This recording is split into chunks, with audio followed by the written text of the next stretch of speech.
plus pizza party? Yeah, beer. Pizza beer party, of course. Which is the best part.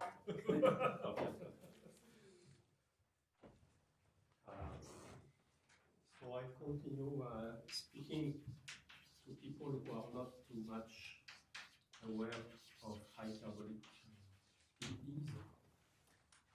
So you see this name, Riemann.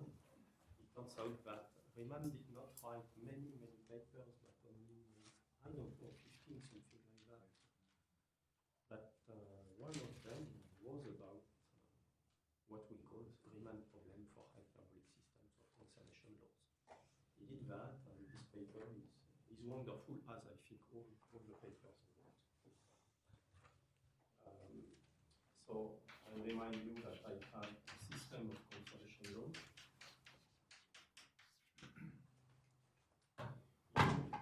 In principle is vector value,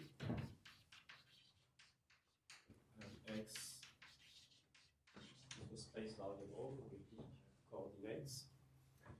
And the first observation is that the system is scaling invariant, that is, if you delete, if you apply a dilation to the initial data, then the solution that you receive will be a dilation of the previous solution by the same factor. In particular, if the initial data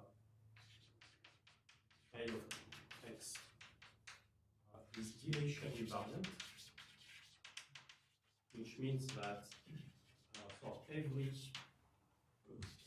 mu positive, only positive, A of mu x is A of x, in other terms, A is positively homogeneous at every 0, then the solution must be also scale invariant, dilation invariant, which means that it will depend on x over t.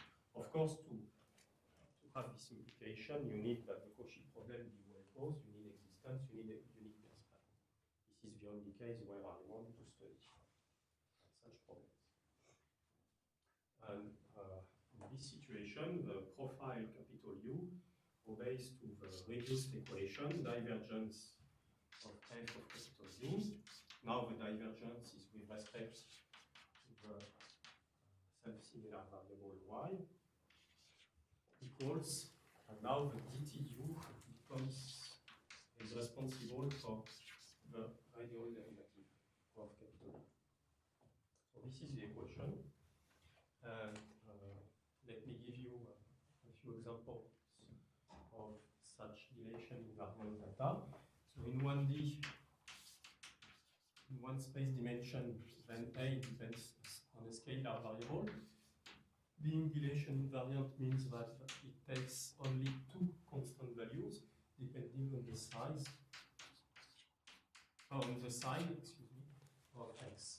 There is only one scalar variable in this case. In 2D, in principle, A could be any field which is constant along the rays originating from the origin.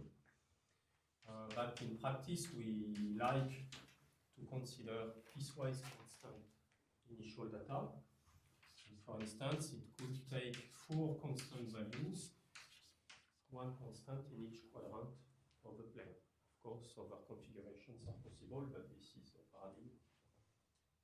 And a further example, I shall detail later on, so I just mention it for the moment, is the shock reflection in gas dynamics.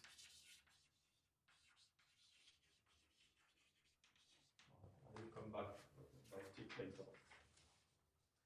Now, remark that the profile capital U is nothing but the solution frozen at time t equal 1. If you know it at time t equal 1, you know it at every time. So in practice, when we draw pictures, when we show figures, then what we do is we give the profile, show the profile. We think it is sufficient for us to understand Now, let me recall a few facts about the 1D case. So where the data is given by two constants, u minus and u plus. Oh, by the way, I prefer u left and u right. I use u plus, u minus in other circumstances. Well, in 1D, this equation is just a differential equation, dy f of u equals y dy. And because y is infinity, this can be rewritten in a different way, even if u is half. That is, the equation is equivalent to dy of f of u minus y du equals minus u. In general, we expect that u will be a bounded function, and therefore this derivative is bounded, which means that the quantity f of u minus y u is Lipschitz.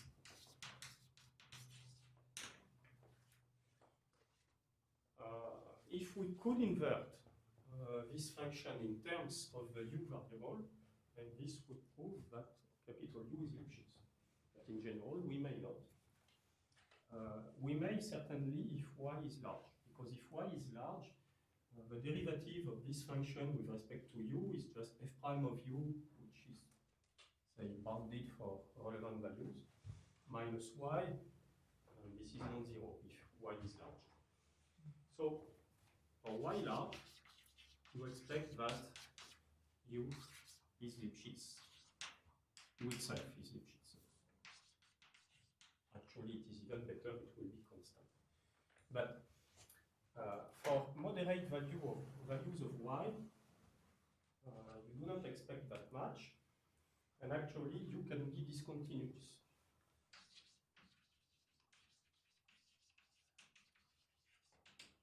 So say that at some point y, r, u has a discontinuity which is sufficiently nice that you have left and right limits. U minus and u plus, they are limits of u of y as y goes to y bar by positive or negative signs. Then a Lipschitz function, this one, is certainly continuous, and therefore you obtain that f of u minus minus y u minus equals f of u plus minus y u plus. And this is called the Rankine-Goniot relation. I think that Rankine was English and Goniot was, I'm not sure, because maybe French. French, yes. Yeah, but he might have moved to, I don't know. It's Rankine-Goniot relation. And you can rewrite it by using Taylor formula. Let's define A. So yesterday I called A of U the Jacobian matrix of F at U. But now A will have two arguments, U minus and U plus, and it is the average of the Jacobian matrix on the segment whose vertices are U minus and U plus. Now, f of U plus minus f of U minus is nothing but this matrix applied to U plus minus U minus. It is Taylor formula. So, Rankine-Goniot can be rewritten as A of U minus U plus minus y identity times U plus minus U minus equals 0. Now this is a matrix, n by n matrix, and that the discontinuity U plus minus U minus is non-zero vector, and therefore you obtain two informations that on the one hand y is an eigenvalue of the matrix, So it is one of the eigenvalues, I call it lambda j. I have n eigenvalues in general, and they are real. And u plus minus u minus is corresponding eigenvector.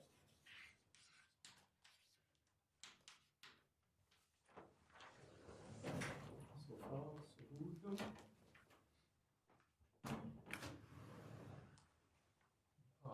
This tells you what is a discontinuity.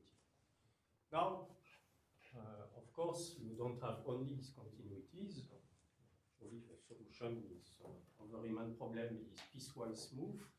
And away from discontinuities, what you expect is that U is Lipschitz. Away from discontinuities, if U is Lipschitz, then you can apply the chain rule to the derivative of a nonlinear term, and you obtain that the Jacobian matrix A of U du dy equals the right hand side. And since I have du dy everywhere, I factorize and I obtain this equation, which resembles very much the previous one actually. Again, it gives you the information that y is some eigenvalue of A of U, so it is say the j eigenvalue computed at U of y. And du dy is corresponding eigenvector.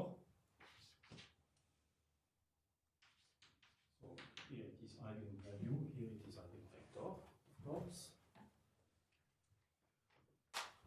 And actually, this is false because I have an alternative.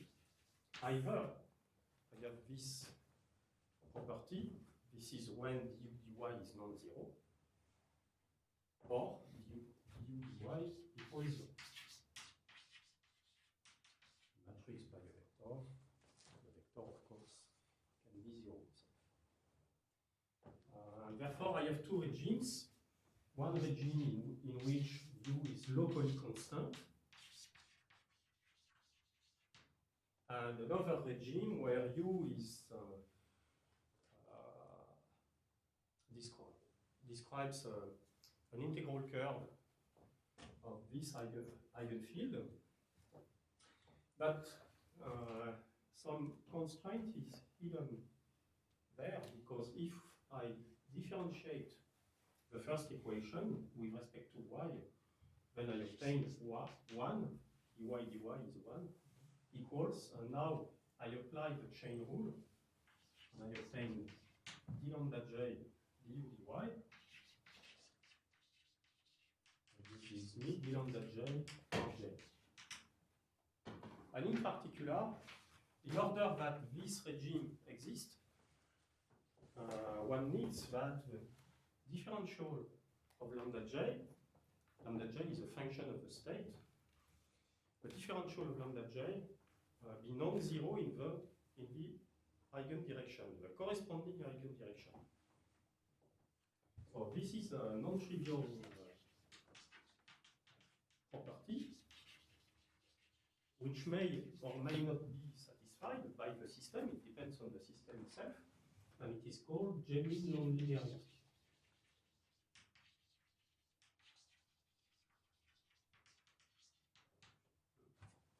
I ask a question. You say away from discontinuities, that complementary equation holds, but that actually should hold also weak sense on the discontinuity as well. Well, yes, of course, at the discontinuity, well, I don't know what you will, which sense to give to this equation, for instance, at a discontinuity, because at a discontinuity, du dy is a Dirac mass. Yeah, well, I'm thinking of weak sense. And this is discontinuous, so you have to multiply discontinuous functions by Dirac masses. Of course, some people have developed such theory, but there is no canonical theory for that. And depending on the theory that you choose, this equation will be satisfied or it will not be. So we don't gain much to take this approach. So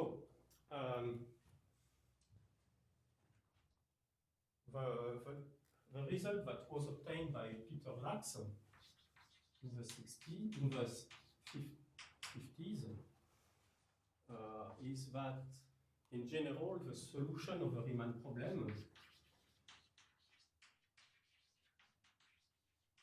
that is given you left and you right, find the self-similar solution. The solution of the Riemann problem in the 1D Riemann problem is made of constant states. We must have them in some zones. For instance, you have du dy in some regimes.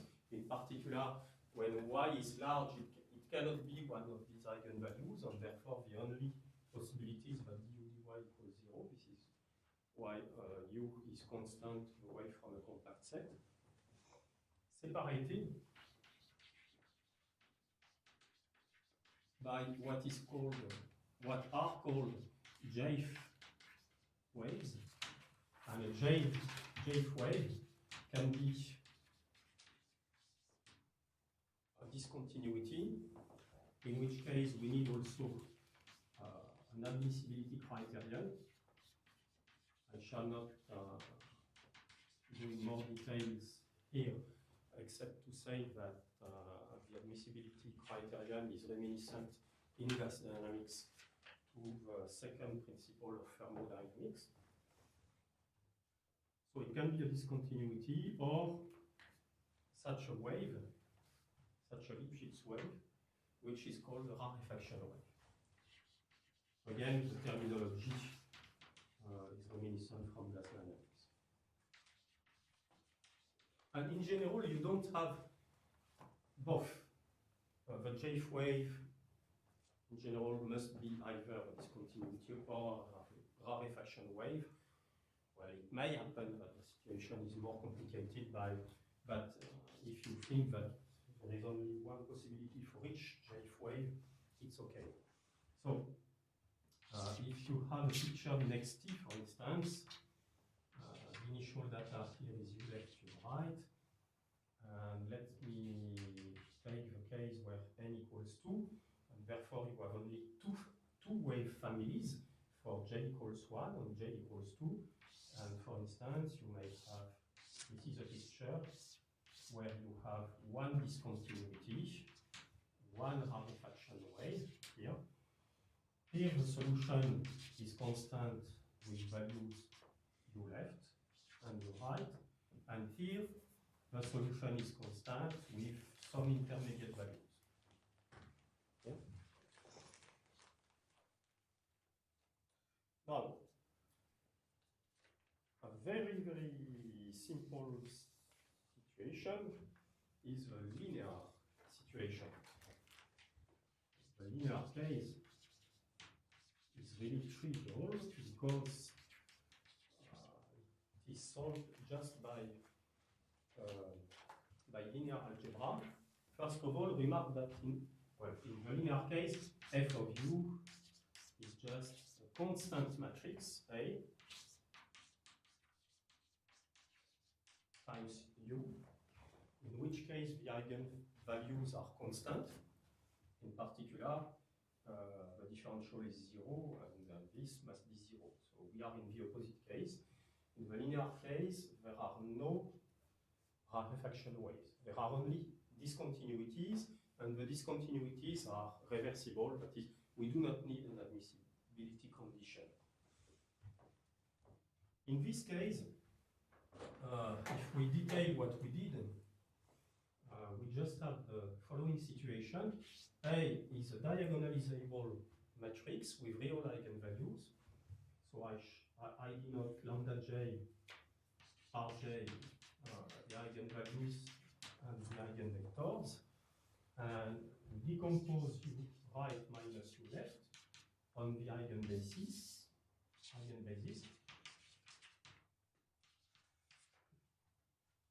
And then the solution, here I shall make a picture on the y-axis, so for capital U. You just have discontinuities at the eigenvalues. Here lambda 1, lambda 2, n. And you have n plus 1 constant states, u0, which is u left, u1, u2, etc., until un, which is u right. And how do you find their values?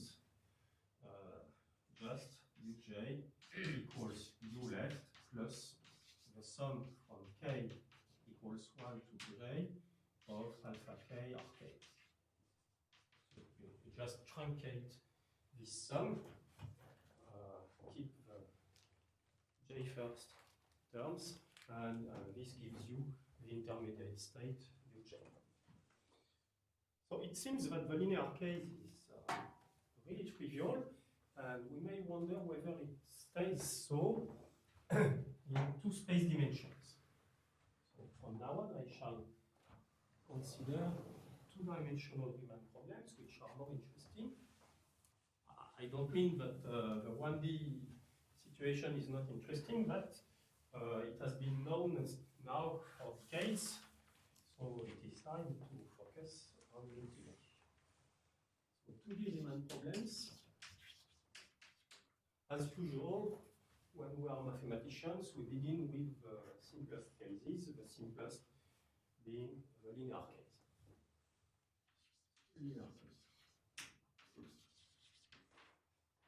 The scalar situation is too easy because it is essentially one-dimensional. So I shall take not only d equals 2, but I shall take n equals 2 to avoid the scalar case. And the paradigm for such problems is the following linear system. du dt plus this 2 by 2 matrix times du dx1 plus this matrix times du dx2 equals 0. So I choose this equation because, first of all, you see the matrices are symmetric, so this is a Friedrich symmetry system. Certainly it is hyperbolic. And also because if you eliminate one of both components, u2 or u1, you find that each component satisfies the wave equation with velocity 1. Actually, if you compute the symbol I of xi, so this gives you a xi1 and a minus xi1 here. This one provides xi2 in the off-diagonal terms. And you see that it has eigenvalues, lambda 1 or 2 of xi equals plus or minus the norm of xi. And remember that velocities, the wave velocity in the direction xi is the eigenvalue divided by the norm of xi. So in that case, the wave velocities are plus or minus 1 in every direction.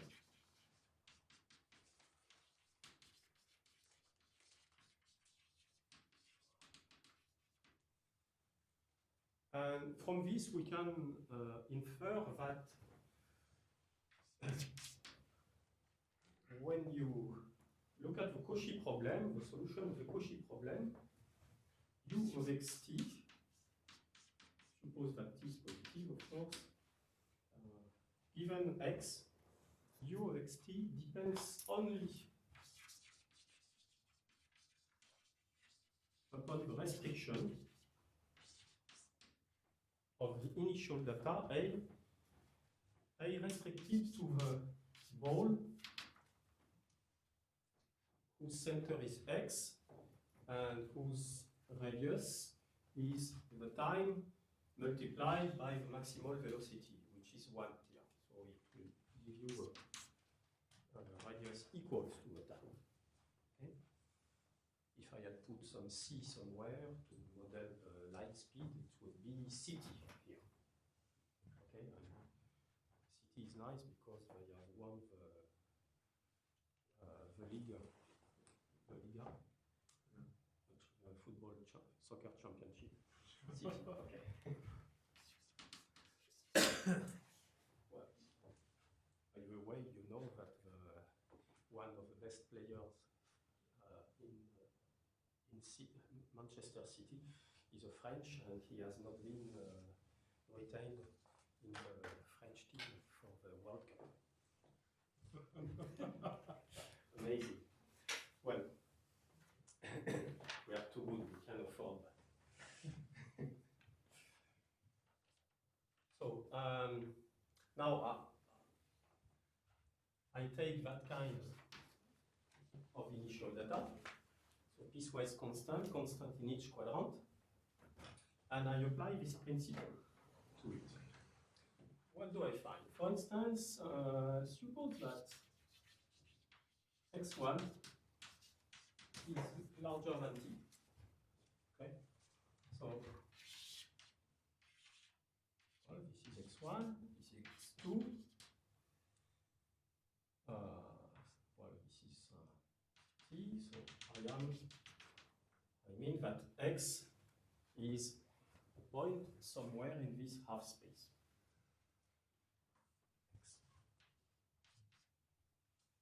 I'll take it here. Now let me draw this ball, this disk. Okay. What you see is that the disk does not meet the left half space. This means that the solution of the Cauchy problem, here the solution of the Riemann problem at time t, at such a point x, the solution depends only on which part of the initial data, only on u1 and u2. It ignores completely u3 and u4. At x, that is at x over t, u ignores, capital U ignores u3 and u4. It knows only u1 and u2. In other words, if I modify the initial data by changing u3 and u4, I shall not modify the solution at such points x, of course. So it coincides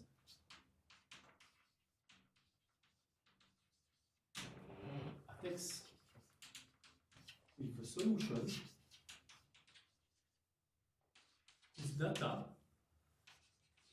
is just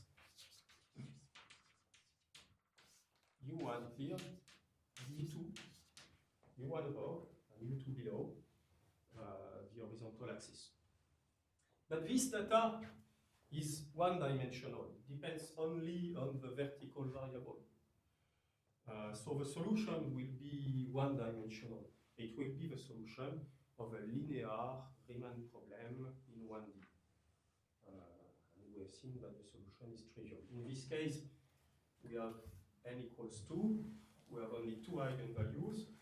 So the solution is very simple. This solution is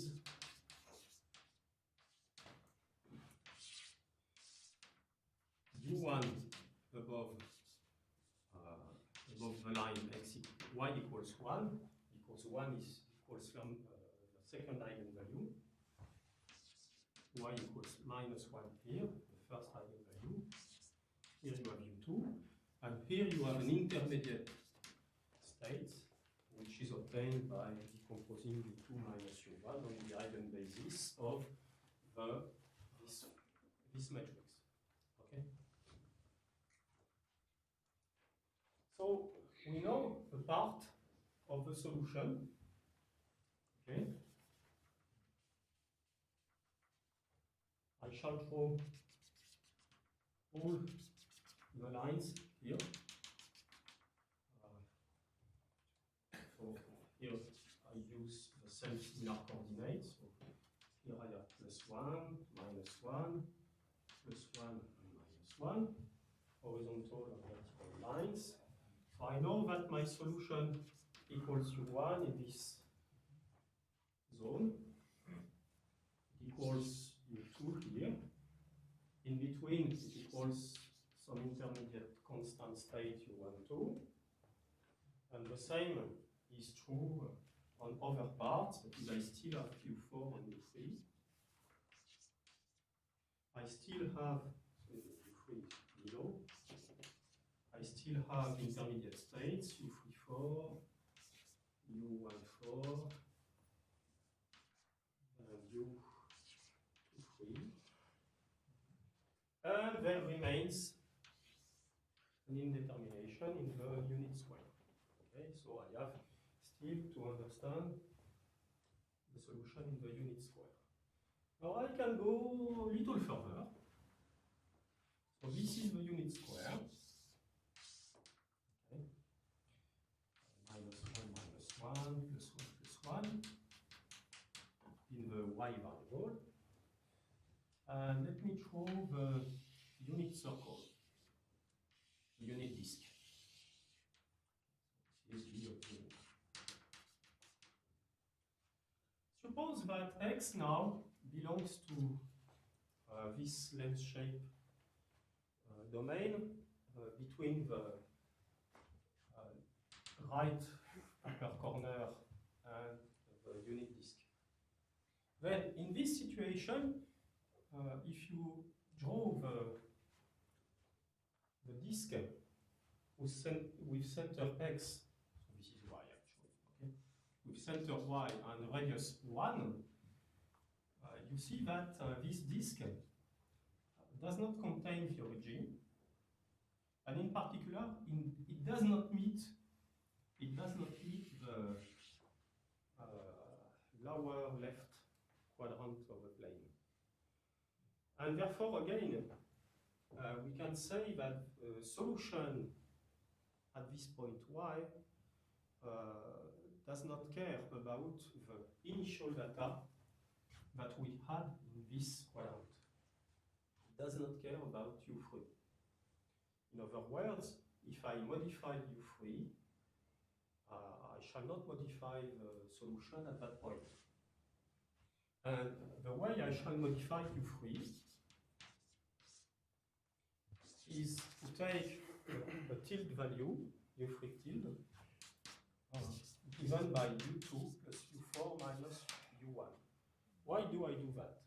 Because now, this initial data, for which the solution is the same at the point Y, this initial data is the superposition of one of horizontal initial data, so data which depends only on X2, plus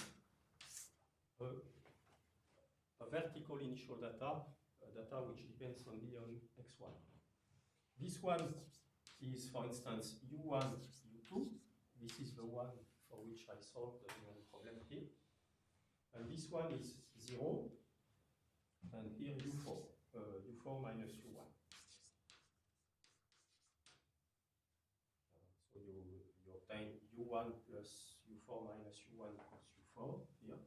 And here you obtain U2 plus U4 minus U1 equals U4. Now, because the system is linear, the solution is just the superposition of the solution, the sum of the solutions that you obtain in each cases. In each cases, the solution is trivial because it is just such splitting. And therefore, you obtain that the solution for this data is piecewise constant, because it is the sum of piecewise constant fields.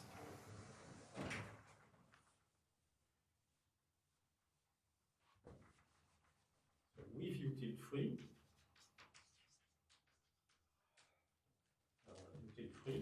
you obtain a solution which is piecewise constant with 9 values.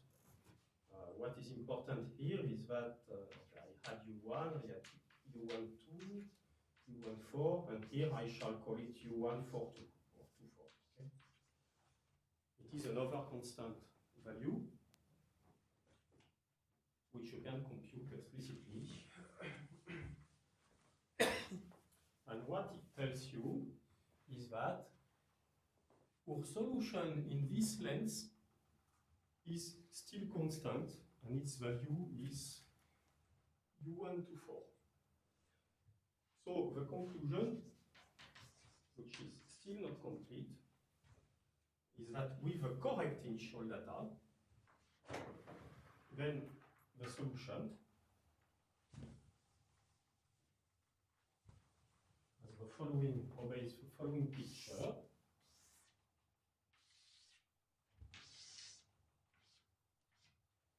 So here are the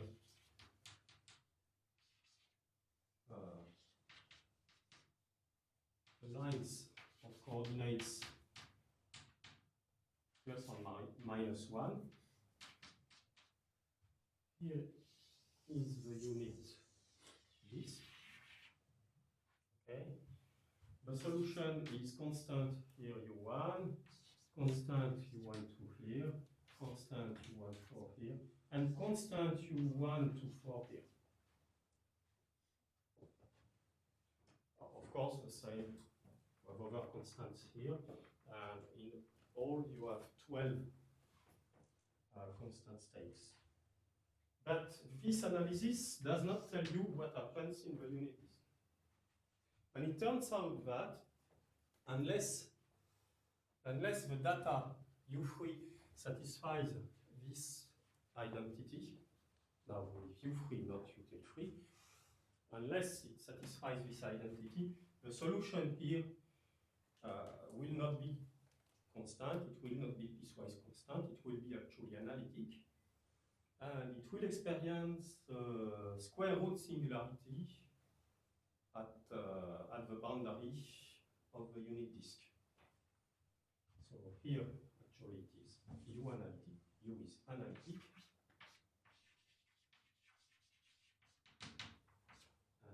Here you have square root singularity.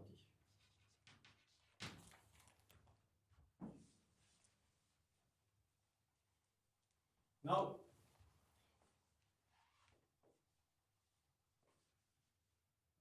let me make an observation.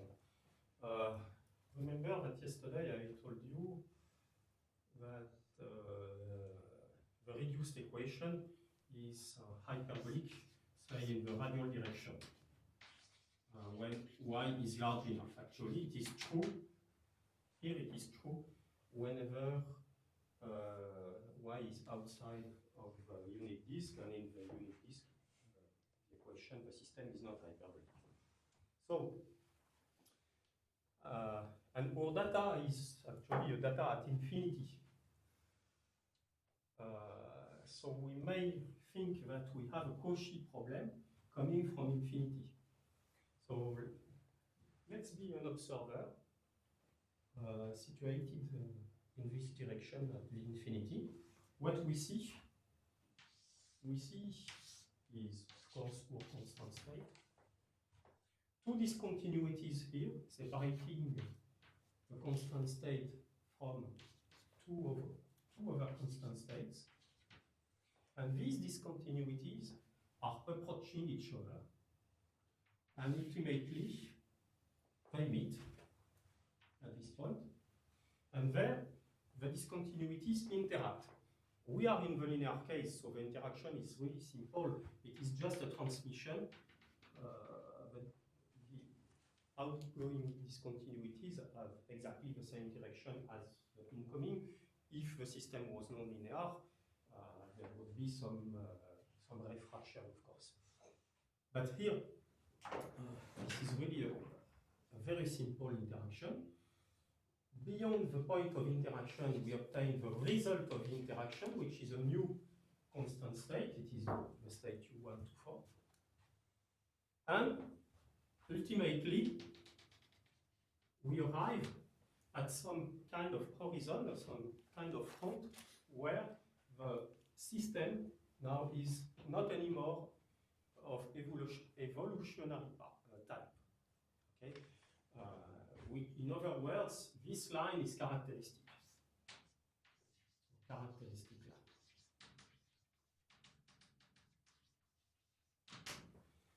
And now this is the situation that I want to study in the nonlinear case. Okay. We shall remember this picture for a while.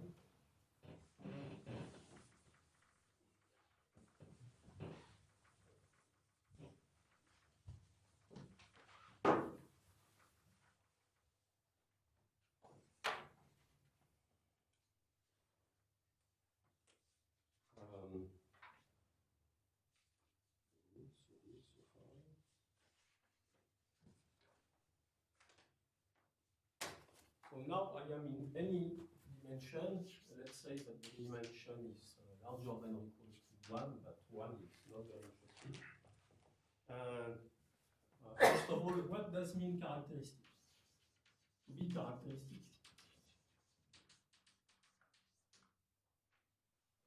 Yeah, ask your question. Yeah, of course. Because when you start from the initial data, you end up with that certain time, you end up with that solution. So this analytic part, where is that coming from? It is what you get in the influence cone, but a solid cone, okay, of the origin. So that because the initial data has a certain amount of singularity, of course. Where it is constant, it is not at all singular. Where you have a discontinuity between, say, U1 and U2, you have a kind of singularity which is not too big. But of course, the highest singularity is at the origin, because now you have not preferred direction, for instance. When you have only the discontinuity between U1 and U2, there is a preferred direction, which implies that the solution will be smooth in the direction parallel to the discontinuities and only singular in the direction transverse to it. But at the origin, you do not have a direction of smoothness. And therefore, the origin is the highest order singularity than the other points, and it is its influence cone, that is the set of points for which the ball B of x in radius t contains the origin. This influence cone, this is the place where the solution will be the most complex. So basically, however you change your initial data, the origin will never be affected, and it will have its own. When you change one of these 4 states, yes. You will always change the solution in this cone, of course. Yes. Oh, so you do that. Okay. I felt free to change this state, but only if y was outside of the cone. When y was outside of the cone, I could change one of the 4 states without changing the solution. But in the cone, I cannot change any of the states. It should change the solution itself. So what does characteristic mean? Remember the equation which writes the divergence of f of u equals y gradient q. In other words, it is the sum of alpha over alpha of the Jacobian matrix A alpha of component f alpha, d alpha u equals the sum of alpha of y alpha d alpha. Now, consider a hypersurface sigma in RD with normal vector nu. Now, if the symbol matrix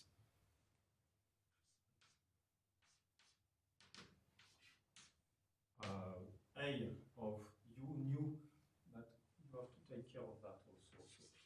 So you have y dot new IM. If this matrix is non-singular, then you can invert it. And you can write new gradient u equals something from the equation. Okay?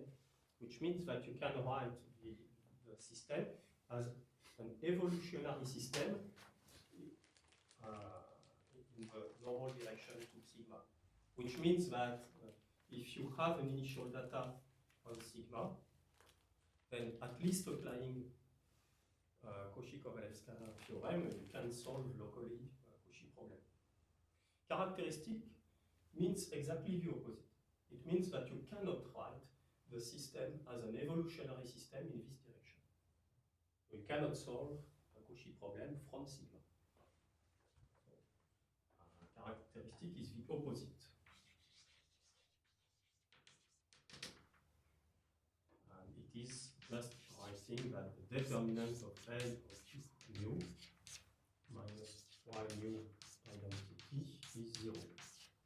In other words, characteristic, a hypersurface is characteristic if it's for its normal nu, y dot nu is one of the eigenvalues of this matrix.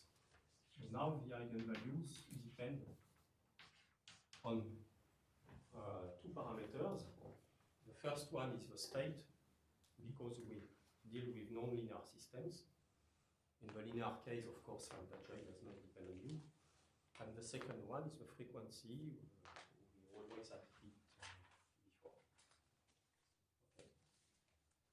Now, let me come back to this the linear case that I studied in 2D. So to the previous example.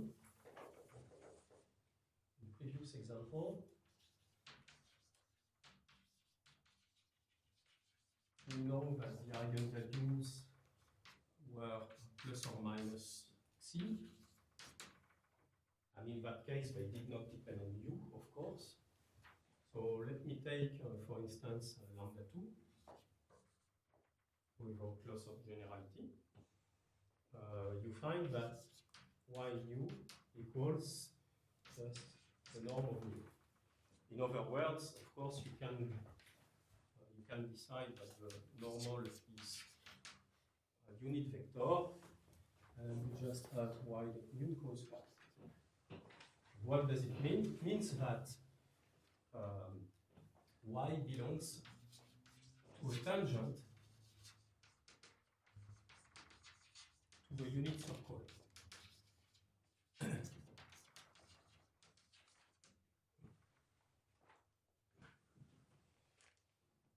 And not only it belongs to such a tangent, but actually the tangent to sigma at y is a tangent to the unit circle. So it seems that sigma has to be the unit circle. Actually, this is not exactly true, because sigma could also be just a tangent. Here are the possibilities. You can have, I do not claim that the hypersurface is complete. Let us just consider a local situation. Either sigma in this case is a piece of a unit circle, or it is a piece of tangent to the unit circle, not necessarily horizontal, of course. And it can be any mixing of these things. So, for instance, you can have this situation. You can have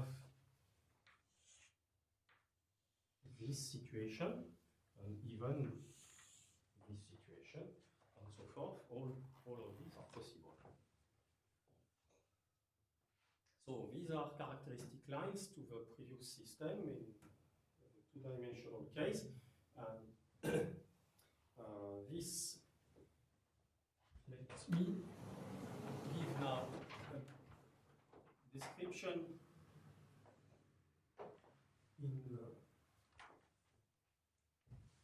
in arbitrary dimension. So in general, I remind you Garding's result. The Garding's result was that the cone of future directions is convex. And in terms of the eigenvalues, it means that if you order the eigenvalues, say that they are distinct, you know that they are real. Okay? So say that they are distinct. If you order the eigenvalues, then lambda n is a convex function.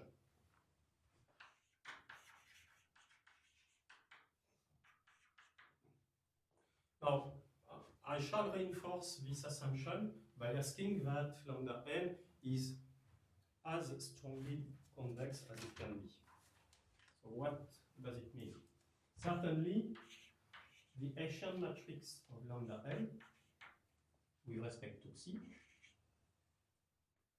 is positive semi-definite because of convexity. Now, what is the rank of this matrix? It is an n by n matrix, and the rank cannot equal n because the eigenvalues are positively homogeneous of degree 1 with respect to Xi, because the symbol matrix depends linearly on Xi, and therefore this function, as a function of Xi, is linear along rays. So certainly, if it is linear along rays in these directions, the Hessian matrix is 0. But this is only one direction. This is the only obstruction a priori, and I shall assume that the rank of the Hessian matrix is the largest possible, considering this obstruction, that is, it is d minus 1. Where C is a vector in RB. Okay? So it is d minus 1. In terms of PDEs, it says that the system is dispersive. Now,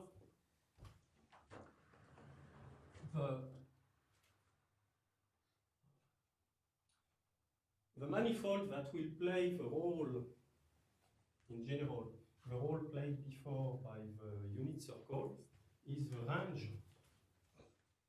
of, so let me call sigma. Okay.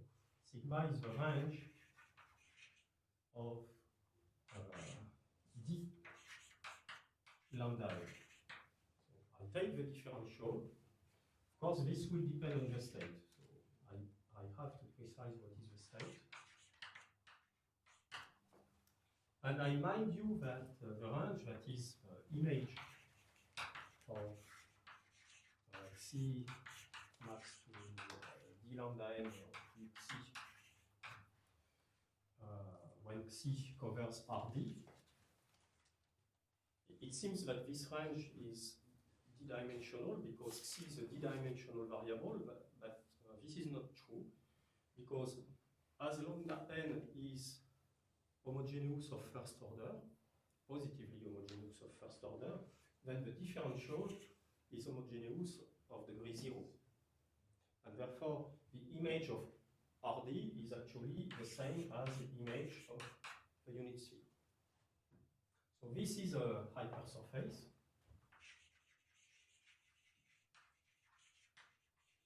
And the assumption is that this map is non-singular.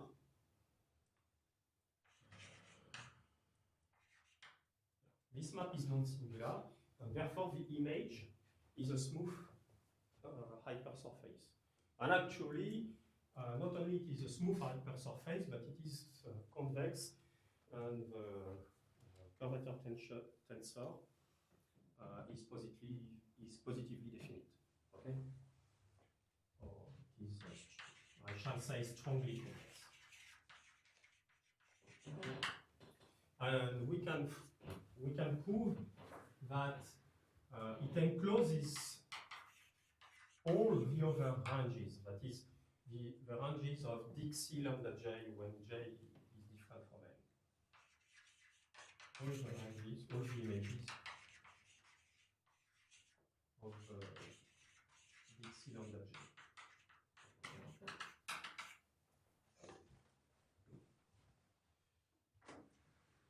So now, a hypersurface is characteristic if and only if at each of its points that its tangent space is also a tangent space to sigma u.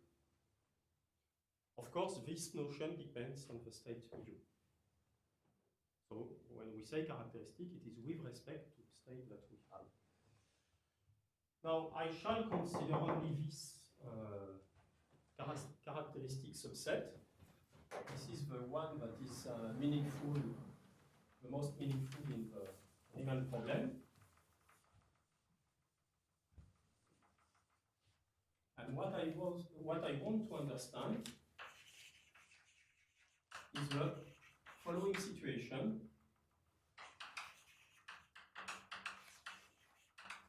Well, excuse me, because the blackboard is two-dimensional, and therefore sigma will be a curve. A hypersurface in two space dimension, it is a curve, so sigma.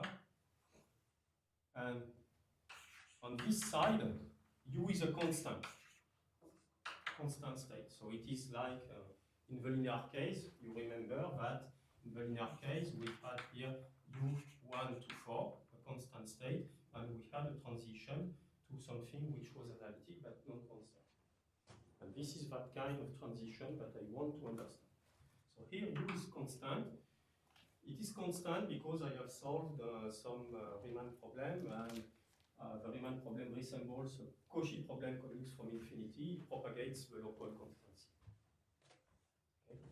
But here u is non-constant, and I expect that it is infinity up to sigma, maybe, at least Lipschitz.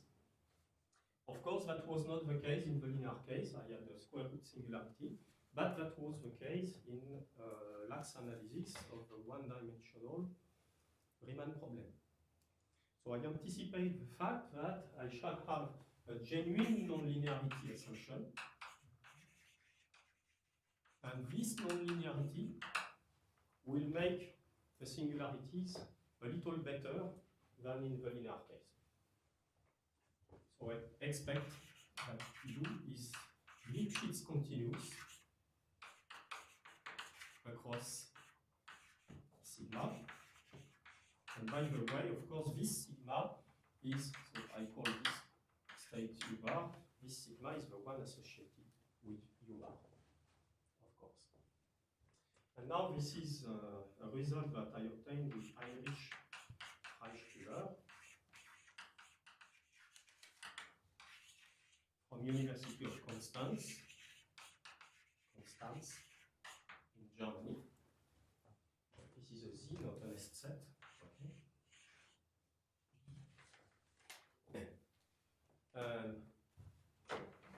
First of all, it is not very difficult to prove that the gradient of u. So I am interested in the way we have a jump across sigma. The jump is not the jump of u, because u is continuous. The jump is that of gradient. So I consider the gradient of u on the interior side. Okay? Outside, of course, it is 0. So it is not difficult to find that it is a tensor product, that is, it is a rank 1 matrix. One factor is the unit normal, and the other factor is the eigenvector associated with the state U bar and with the direction nu. But here there is a factor. Of course, I could ignore the factor because I can multiply the eigenvector by a scalar. But what I mean is that Rn is normalized by the genuine nonlinearity assumption. So it is normalized by this identity. Okay, this normalizes the eigenvector. Remark that now in this formula, if I change the magnitude of nu, I do not change the value of rho. Okay. It can change Rn, but it will not change rho.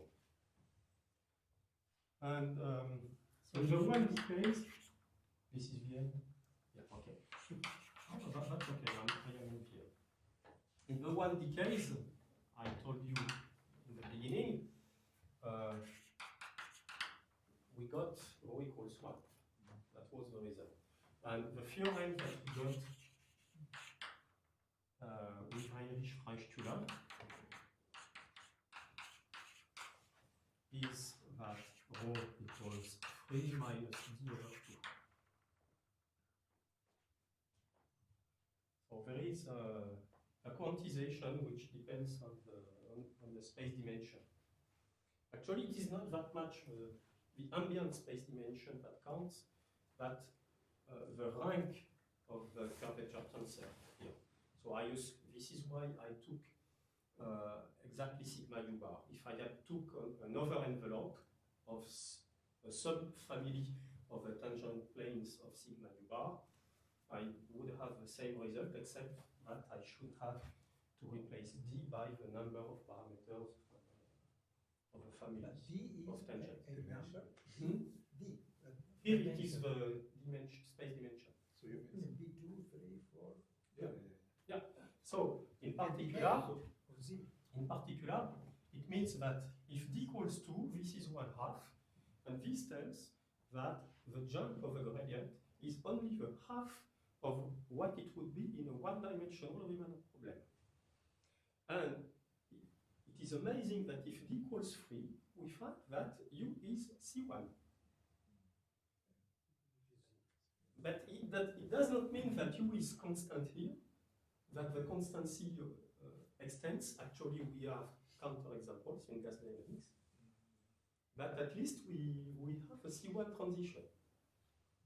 Well, now, let me go back to this fact. This fact was first observed, the fact that u can be Lipschitz across such characteristic alpha surfaces.